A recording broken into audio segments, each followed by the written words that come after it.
हमारा क्या होगा विजया? हमारा क्या होना है? धीरे बोल, पार्वती सुन लेगी।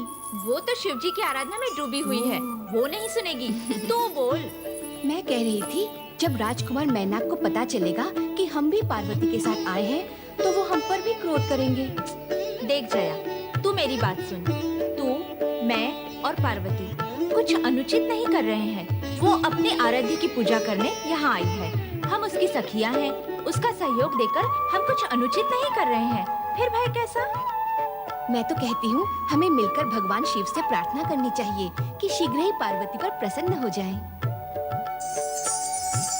देवी पार्वती, नंदी का नमस्कार स्वीकार करें। नमस्कार नंदी महाराज। देवी, आज आपके साथ ये दो बालिका हैं। ये जया और ये विजया, मेरी सखियाँ। किंतु देवी। चिंता न करें नंदी महाराज, इनके कारण कोई विघ्न नहीं पड़ेगा।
नमस्कार नंदी महाराज। नमस्कार। आप दोनों देवी पार्वती की सखी हैं?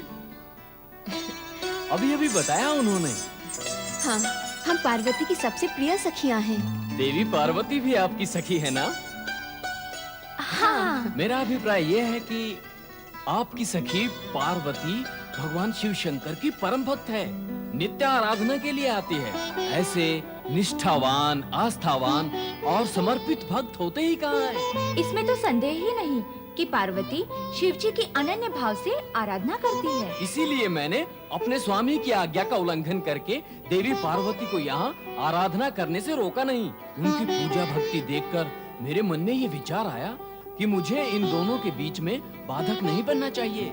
तुमने अपने स्वामी की आज्ञा का उल्लंघन अवश्य किया है, किंतु उससे भी बड़ा पुण्य कर्म किया है। पार्वती को शिव आराधना का अवसर देकर तुमने पार्वती की भक्ति भावना को समझा है। सत्य तो ये है कि आपकी उदारता और महानता के कारण ही पार्वती शिव आराधना करने में सफल हो सकी है।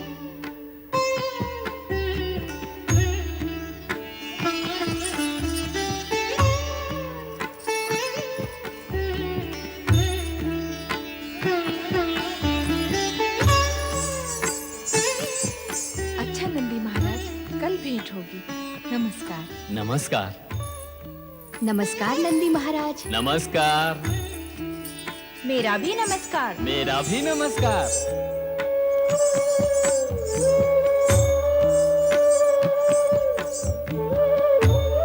देवी पार्वती की प्रार्थना कब सुनेंगे भोलेनाथ?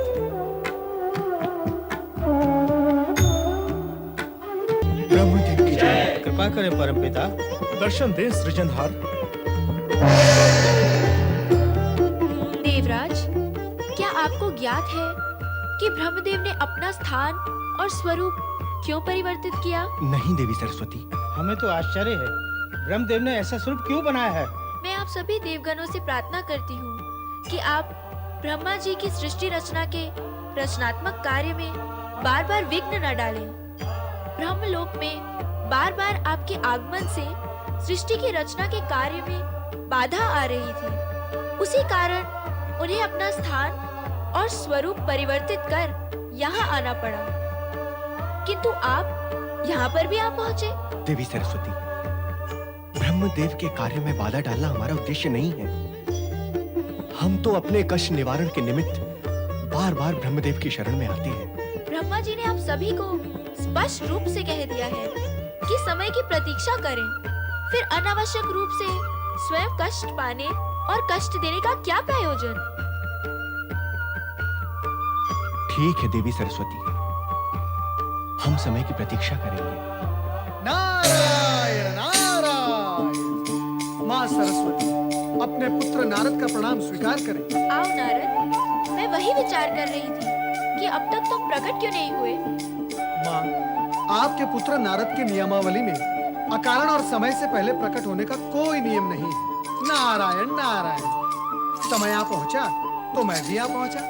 समय पर और कारण सहित प्रकट होने का तुम्हारा नियम है नारद, तो अब यहाँ आने का कारण भी बता दो। देवराज इंद्र के मन की व्यग्रता ही मेरे आगमन का कारण है माँ। माँ, जब तक देवराज इंद्र अपने मन की पीड़ा परमपिता ब्रह्मदेव से नहीं कह लेंगे, तब तक के लिए वे व्यग्र रहेंगे, और जब तक ये व्यग्र रहेंगे, तब तक मैं भी व्यग्र रहूंगा। माँ, कृपा करें और परमपिता ब्रह्मदेव के दर्शन की आज्ञा दे। जो कुछ तुमने कहा है और जिस ढंग से कहा है, ऐसी स्थिति में आज्ञा ना देकर मैं स्वयं भी व्यग्र हो जाऊंगी। माँ सरस्वती की, माँ सरस्वती की, माँ सरस्वती की। परम पिता ब्रह्मा जी की जय।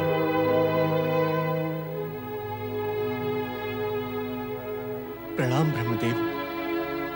ब्रह्मदेव, हमारी समस्या का कुछ हल करें।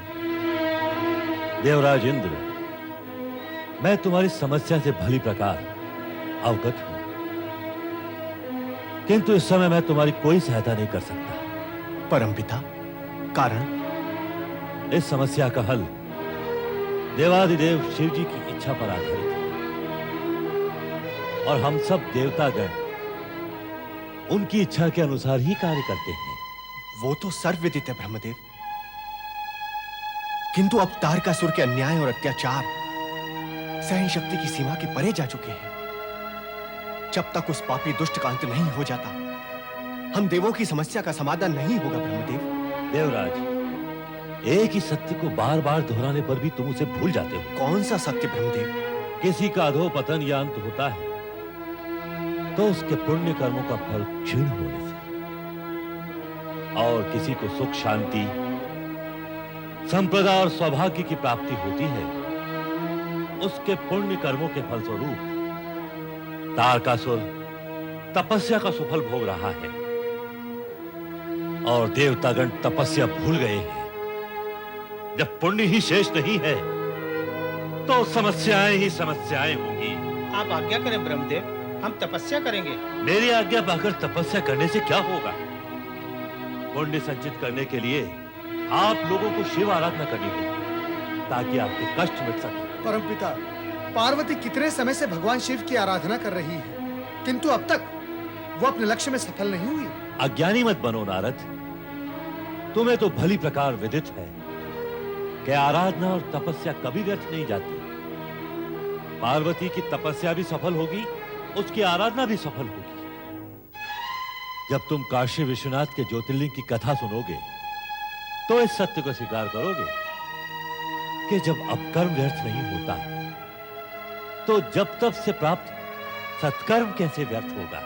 काशी विश्वनाथ में ज्योतिर्लिंग कैसे प्रकट हुए थे, हम सब सुनने के इच्छुक हैं देव।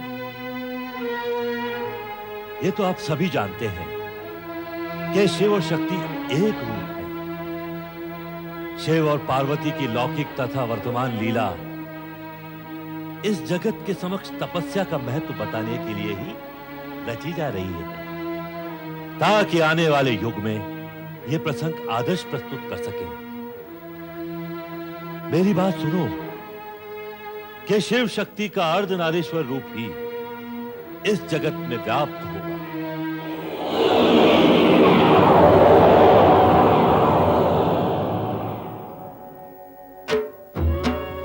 अर्धनारीश्वर का ये स्वरूप ही शिव और शिवा का अभिन्न और मूल रूप है। जब जब शिव शिवा एकाकार होकर विभिन्न रूपों में प्रकट होते हैं, तब तब नवीन घटनाएं घटित होती हैं।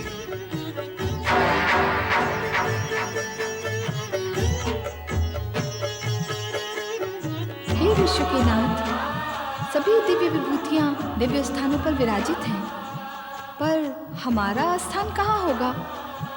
जहां विश्वनाथ सर्वप्रथम अवतरित होकर जगत के कल्याण की कामना करेंगे, वही स्थान हमारा होगा शिवा। भूखंड में वह कौन सा स्थान होगा विश्वनाथ, जहां आप अवतरित होंगे? काशी ही वो परम पावन स्थान होगा, जहां ज्योतिर्लिंग की स्थापना होगी और जहां समस्त प्राणियों के संपूर्ण पापों का नाश होगा। तो लीला आरंभ करें विश्वनाथ।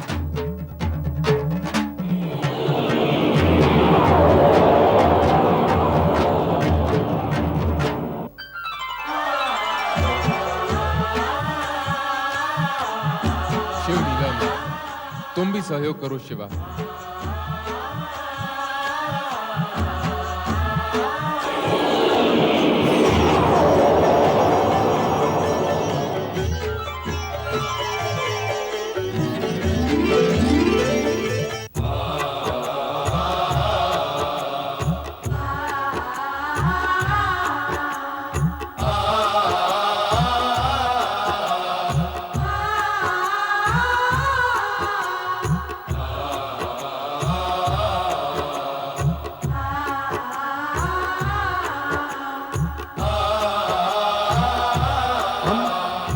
कौन है? हमें किसने उत्पन्न किया है? कहां से आए हैं हम? कहाँ जाएंगे हम? हमारा जन्मदाता कौन है? हमें तो ये भी ज्ञान नहीं।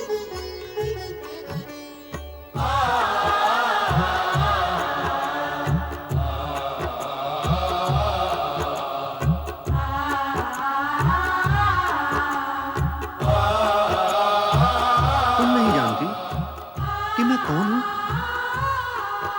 नहीं, मैं नहीं जानती कि तुम कौन हो,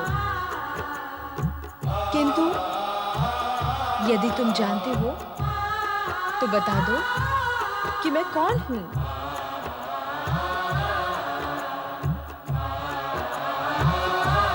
अच्छा, तुम आई कहां से हो? मैं जहां से तुम आए हो। मैं कहां से आया हूं?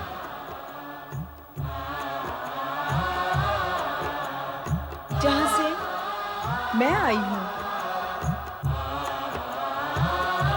तुम कहां से आई हो? मैं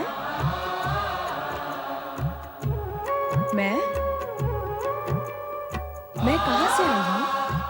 मैं कहां से आई हूं?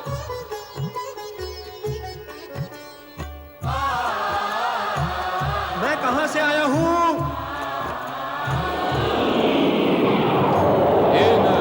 ए नारी, तुम शिव और शिवा से उत्पन्न नर और नारी व्यग्रता का त्याग कर अपने पिता शिव की आराधना और तपस्या करो। तुम्हें सभी प्रश्नों के उत्तर मिल जाएंगे। आराधना क्या होती है? तपस्या किसको कहते हैं? शिव की कृपा और इच्छा से उनके त्रिशूल पर पृथ्वी का एक खंड प्रकट होगा, जिसे काशी नाम से जाना जाएगा। काशी में पहुंचते ही तुम्हें आराधना और तपस्या की स्वयं स्फूर्ति एवं प्रेरणा होगी। अपने सभी प्रश्नों का समाधान तुम्हें प्राप्त हो जाएगा।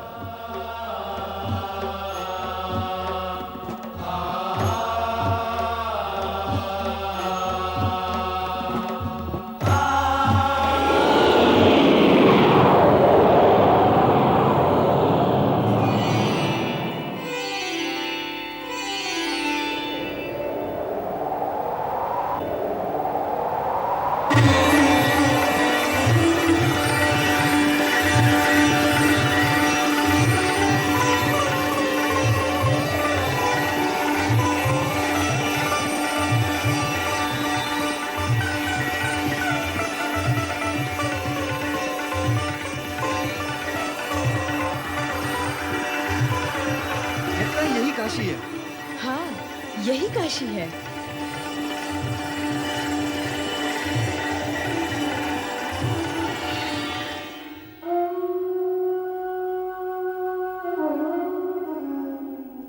कितनी अद्भुत है ये काशी नगरी। मन प्रसन्न हो गया। ऐसी अलौकिक नगरी देखकर आंखें धन्य हो गई। मन में ऐसी प्रेरणा जागृत हो रही है कि हमें शिव आराधना करनी चाहिए। मेरी आत्मा भी इसकी इच्छुक है।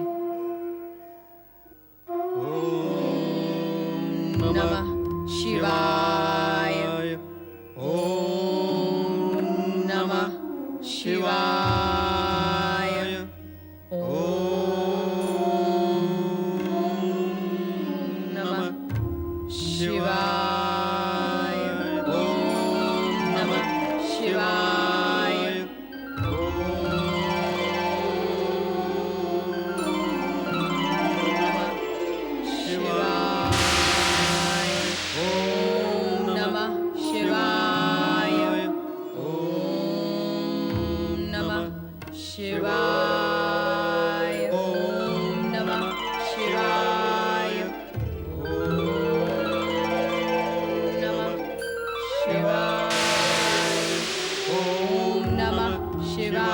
शिवाय। ओम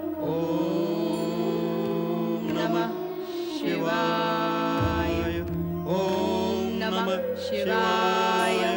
ओम नमः शिवाय। ओम नमः शिवाय। ओम नमः शिवाय। ओम नमः शिवाय। ओम नमः शिवाय।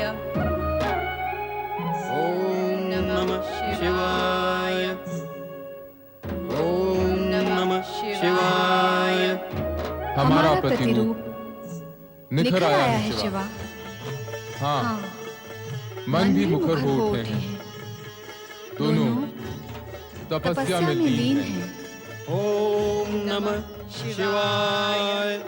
तपस्या पूर्ण हो गई। गई। तपस्या का प्रतिफल इन्हें प्राप्त होना चाहिए। चाहिए। अवश्य। अवश्य। तो चले तो चले पृथ्वी पर। चलो। ओम नमः शिवाय।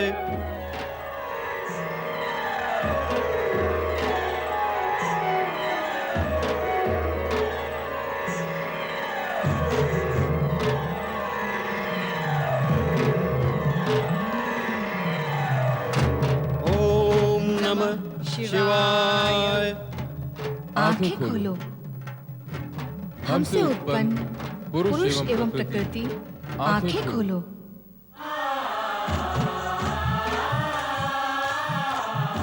हमारी ओर देखो।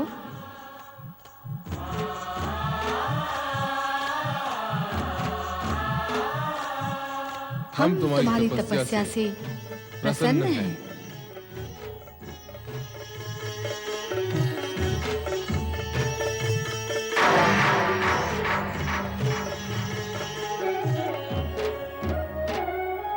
तुम अपने जिन माता पिता के दर्शन के लिए व्याकुल थे, वे हम ही हैं।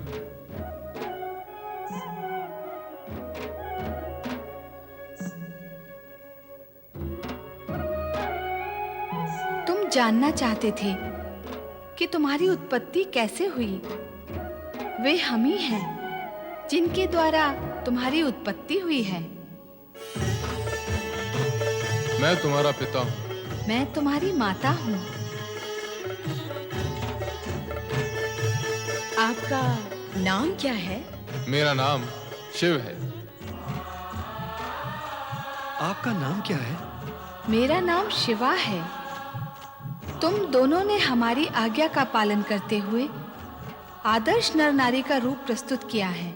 हम तुम दोनों से प्रसन्न हैं। कहो, तुम क्या चाहते हो?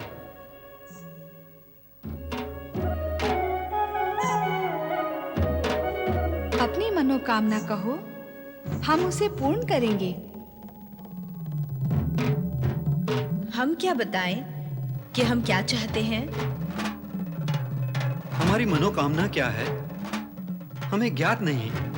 हम आप ही से उत्पन्न हुए हैं।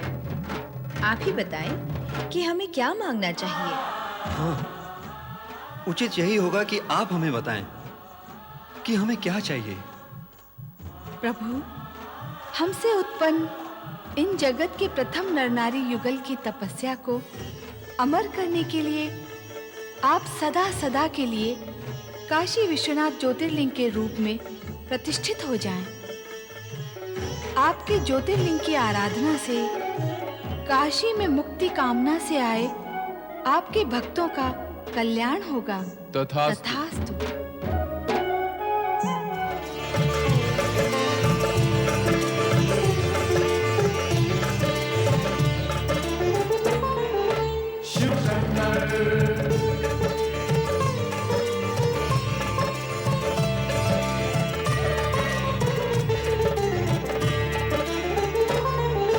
काशी नगरी वाराणसी में ज्योतिर्लिंग है विश्वेश्वर, मुक्ति धाम है ये काशी जो शिव जी का है प्रिय नगर।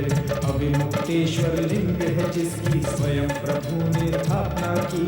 इस लिंग के हर शिव गण ने पाशुपत योग से पूजा की। यह पे प्रकृति और पुरुष ने शिव शक्ति का ध्यान किया। उनको अर्पित होके अर्जित यह पे मन का ध्यान किया। काशी के विश्वेश्वर लिंग की महिमा कहीं न जाए। इनके दर्शन करके मानव पाप से मुक्ति पाए।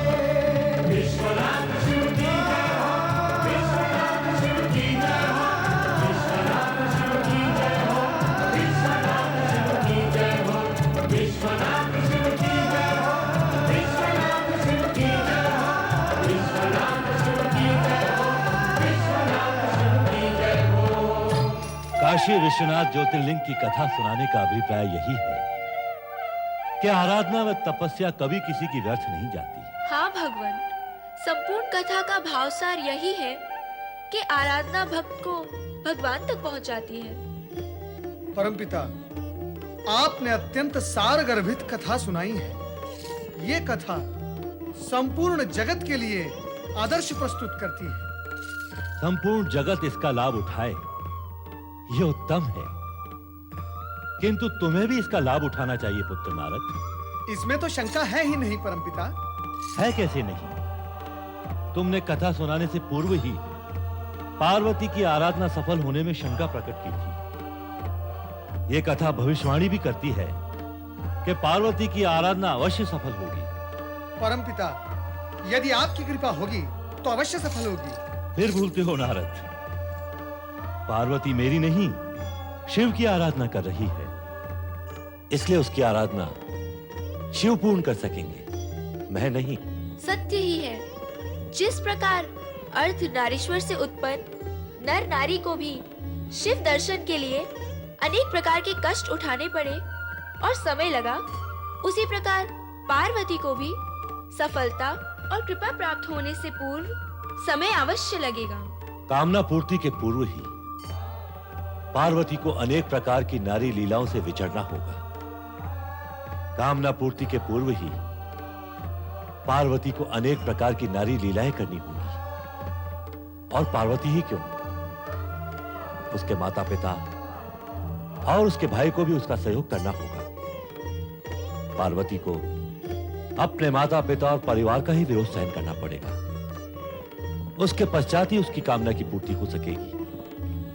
तात्पर्य ये कि आप सभी को शिव पार्वती के मिलन के विषय में किसी प्रकार की कोई शंका नहीं होनी चाहिए, क्योंकि शंका निराशा को जन्म देती है और निराशा पीड़ा, और पुरुषार्थ पीड़ा सहित होकर नहीं, पीड़ा रहित होकर किया जा सकता है। नारायण नारायण, आहा, अति सुंदर, अति उत्तम। ऐसा ब्रह्म वाक्य इससे पहले कभी नहीं सुना। सुना देवराज, पुरुषार्थ पीड़ा रहित होकर किया जाता है, पीड़ा सहित नहीं। हाँ देवऋषि, सुना। मात्र सुनने से कार्य नहीं होगा देवराज, इसे गुणना भी होगा। और अभी वो समय नहीं आया कि गुणने की सामर्थ्य समाप्त हो जाए। तो क्या ऐसा समय आएगा परमपिता? हाँ नारद, कलयुग में ऐसा ही होगा। ब्रह्म वाक्य सुनने वाले तो बहुत मिलेंगे, लेकिन गुणने वाले नहीं। सुनने सुनाने वाले बहुत अधिक होंगे, लेकिन गुणने गुनाने वाले बहुत कम। अर्थात क्या नारद? कलयुग में जन जन बड़े बड़े और ऊंचे ऊंचे वाक्य बोलेगा और सुनेगा, किंतु कार्य छोटे छोटे और नीचे नीचे करेगा। इसलिए कहता हूं देवराज कि इसे गुण लो और सोच समझकर इसका लाभ लो। इसी में तुम्हारा और समस्त देवताओं का कल्याण है। नारायण नारायण, लाभ उठाइए देवराज, लाभ उठाइए। परमपिता ब्रह्मदेव का मार्गदर्शन आपको सफलता के मार्ग पर ले जाएगा। देवऋषि, इस समय मैं क्या पुरुषार्थ करूं? धैर्य पूर्वक प्रतीक्षा करना भी एक पुरुषार्थ है देवराज। प्रतीक्षा? प्रतीक्षा ही तो मैं कर रहा हूं। विवशता से नहीं देवराज, विवशता से नहीं, धैर्य से। विवशता से की गई प्रतीक्षा में खीज, पीड़ा और निराशा होती है, किंतु धैर्य से की गई प्रतीक्षा में आनंद और भविष्य की सुखद कल्पनाएं होती हैं। दुख तो इसी बात का है कि इन सब बातों का ज्ञान होते हुए भी तारकासुर के अत्याचारों ने मेरे विवेक और मेरी बुद्धि को कुंठित कर दिया है। मेरा विचार है अब हमें चलना चाहिए देवराज। क्षमा करें ब्रह्मदेव, हम आपको बार बार आकर कष्ट देते हैं। वो तुम्हारा अधिकार है देवराज। नारायण नारायण। तो अब भविष्य में क्या कार्यक्रम है देवराज? ऐसे ब्रह्म वाक्य सुनने के पश्चात धैर्य पूर्वक प्रतीक्षा करने के अतिरिक्त और क्या कार्यक्रम हो सकता है देवऋषि? ब्रह्मदेव ने काशी विश्वनाथ ज्योतिर्लिंग की इतनी अर्थपूर्ण कथा सुनाई, उसका कुछ भी लाभ नहीं उठाएंगे? नारद,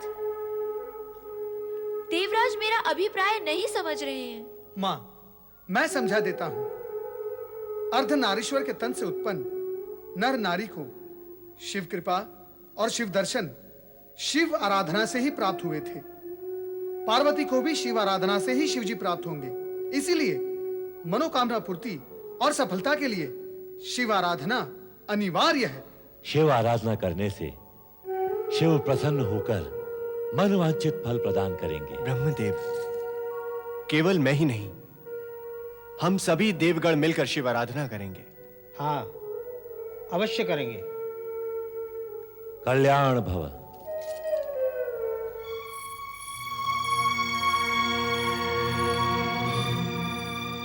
कहां जाने की तैयारी हो रही है? आप जानते हैं भैया कि हम कहाँ जा रहे हैं? जानता हूं, लेकिन तुम्हारे मुंह से सुनना चाहता हूं। तो सुनो, मैं अपनी सखियों के साथ शिव आराधना के लिए हिमगिरी शिखर पर जा रही हूँ। मैं तुम्हें वहां नहीं जाने दूंगा। क्यों? तुम जानती हो। जानती हूँ, पर आपके मुख से सुनना चाहती हूँ। तो सुनो, हमें अपमानित करने वाले उस हठधर्मी शिव की आराधना करने से रोकते हुए भी हमने तुम्हें नहीं रोका, तुम्हारे पति स्नेह के कारण। किंतु अब तुम्हारी पूजा आराधना को स्वीकार ना करके वो तुम्हारी भी उपेक्षा कर रहा है। ये असहनीय है। इस प्रकार वो तुम्हारी ही नहीं बल्कि हमारी और हमारे राज परिवार की भी उपेक्षा कर रहा है। भैया, सम्मान पाने की इच्छा रखने वालों को सम्मान देने की इच्छा भी रखनी चाहिए। मैंने किसका अपमान किया है? अपनी भाषा से पूछिए, वो बताएगी कि सम्मानीय के प्रति आदर सूचक शब्दों का प्रयोग ना करना अपमान जैसा ही है। तुम्हें शिव के सम्मान का इतना विचार है, किंतु अपना और अपने परिवार के मान अपमान का तनिक भी विचार नहीं। जब तुम्हारी पूजा आराधना वहां स्वीकार ही नहीं होती तो तुम उस उपेक्षा के उपरांत वहां क्यों जाती हो? क्या है तुम्हारे पास इस प्रश्न का उत्तर? पूजा आराधना स्वीकार होने में कितना समय लगता है, अथवा आराध्य अपने भक्त की पुकार कितने समय में सुन लेते हैं? इस प्रश्न का उत्तर है आपके पास? अच्छा, तो अब तुम तर्क से अपना मार्ग प्रशस्त करना चाहती हो, किंतु मैं तुम्हें वहां नहीं जाने दूंगा। मुझे जब तब से रोकने की चेष्टा व्यर्थ होगी भैया। ये क्या तर्क वितर्क चल रहा है तुम दोनों में? पिताजी, मैं आपसे, माँ और भैया से हाथ जोड़कर विनती करती हूँ कि मुझे शिव आराधना करने से ना रोकें। यदि रोका गया तो मेरे लिए अहितकारी होगा। पुत्री, जो तुम्हारे अहित में होगा वो हमारे हित में भी नहीं होगा। पिताश्री, आप पार्वती के शब्द जाल में ना आए। तो तुम्हारे क्रोध जाल में आ जाऊं मेनाक? बुद्धि से काम लो पुत्र। जो हमारा अपमान करे वो हमारा शत्रु है। क्या अपने शत्रु का विरोध करना बुद्धिहीनता है? बिना सोच विचार किए किसी के प्रति शत्रु भाव रखना बुद्धिहीनता ही है पुत्र। भला शिव हमारे शत्रु कैसे हो सकते हैं? इससे पूर्व भी तुम्हें कहा था मैंने, भगवान शिव हमारे यहाँ अल्पकाल के लिए एकांतवास के निमित्त आए हैं। अल्पकाल के लिए पुत्र कारण किसी के प्रति शत्रु भाव रखने से उसे तो लेश मात्र भी हानि नहीं होती है, किंतु स्वयं की हानि हो जाती है और उस हानि से शेष कुछ नहीं बचता। पुत्री पार्वती, तुम अपनी सखियों के संग जाओ और भगवान शिव की आराधना करो।